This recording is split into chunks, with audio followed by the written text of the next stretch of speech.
Hallelujah. स्वागत है आप सबका मेरी भविष्यवाणियों की पुस्तक में। तो आइए हम आज के पवित्र वचन को पढ़ेंगे जो कि परमेश्वर के दास प्रेरित अंकुर यूसुफ नरुल्ला जी के द्वारा लिखा गया है। परमेश्वर का उत्तम वरदान। जैसा कि प्रकाशित वाक्य की पुस्तक अध्याय 1 उसकी 6 आयत में लिखा है, और हमें एक राज्य और अपने पिता परमेश्वर के लिए याजक भी बना दिया, उसी की महिमा और पराक्रम युगन युग रहे। आमीन। मेरे प्रियो, परमेश्वर एक ही है। पुराने नियम में उसकी इच्छा एक ही है और नए नियम में भी उसकी इच्छा एक ही है। उसकी इच्छा कभी नहीं बदली। आज मैं आपको बताना चाहता हूँ कि आपके जीवन में परमेश्वर की इच्छा क्या है। अगर आप गिनती अध्याय 18 उसकी 12 आयत में पढ़ें तो लिखा है, फिर उत्तम से उत्तम ताजा तेल और उत्तम से उत्तम नया दाख मधु और गेहूं अर्थात उनकी पहली उपज जो वो यहोवा को दें, वो मैं तुझको देता हूँ। उनके देश की सब प्रकार की पहली उपज जो वो यहोवा के लिए ले आए, वो तेरी ही ठहरे। तेरे घराने में जितने शुद्ध हों वो उन्हें खा सकेंगे। इजराइलियों में जो कुछ अर्पण किया जाए वो भी तेरा ही ठहरे। ये बात परमेश्वर मूसा को हारून के लिए, उनके बच्चों के लिए और लेवी लोगों के लिए कहता है। मेरे प्रियो, तो लेवी 12 गोत्रों में से एक गोत्र थे।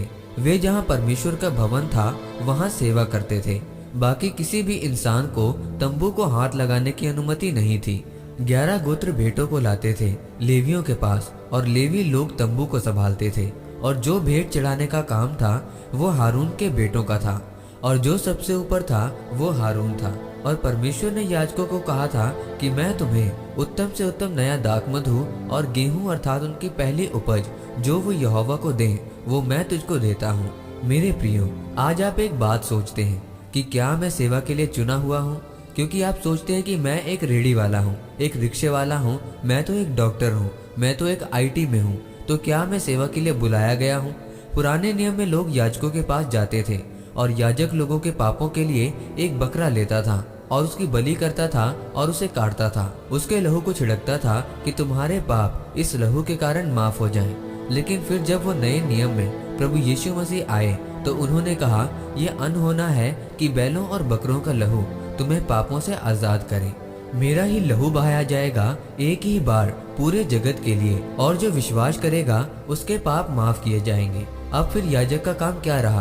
क्योंकि अब तो कोई पाप माफ करने वाले के लिए बकरों और बैलों की बलि की जरूरत नहीं है। अगर आप प्रकाशित वाक्य अध्याय 1 उसकी 6 आयत को पढ़ें तो लिखा है, और हमें एक राजा और अपने पिता परमेश्वर के लिए याजक भी बना दिया, उसी की महिमा और पराक्रम युगानुयुग रहे।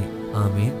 और आप इसे इंग्लिश में पढ़ें तो लिखा है, एंड हाथ made us king and priest. अब हारून की जगह यीशु मसीह ने ले ली, क्योंकि वो हमारा महायाजक है जो स्वर्ग में बैठा है, और याजकों की जगह आप लोगों ने ली है। इसका मतलब हारून की जो आशीषें हैं वो आपकी भी होंगी।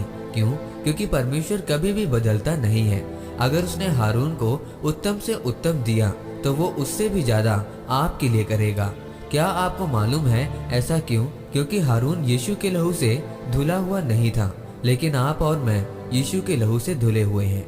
हारून के लिए यीशु ने अपना लहू नहीं बहाया, लेकिन यीशु ने आपके और मेरे लिए अपना लहू बहाया। मेरे प्रियो, हारून व्यवस्था के अनुसार था, लेकिन आप उससे भी ऊपर हैं, क्योंकि आप अनुग्रह के अनुसार हैं और आप विश्वास के अनुसार चलते हैं। इसीलिए परमेश्वर आपको उत्तम से उत्तम देगा। अगर आप एक बहन हैं और आपकी सगाई टूट गई तो आपको घबराना नहीं है, डरना नहीं है, क्योंकि परमेश्वर आपके लिए एक उत्तम जीवन साथी तैयार कर रहा है, और ऐसे ही उत्तम भाइयों के लिए भी। आपके ऊपर से परमेश्वर शैतान के बंधनों को तोड़ेगा।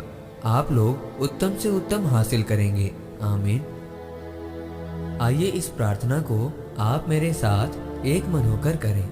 सर्वशक्तिमान परमेश्वर, इस वचन के लिए मैं आपका धन्यवाद करता हूँ और प्रार्थना करता हूँ कि आप मुझे अपने लहू से धोएं ताकि मैं अपने उत्तम को हासिल कर सकूं। प्रभु यीशु मसीह के नाम में आमीन।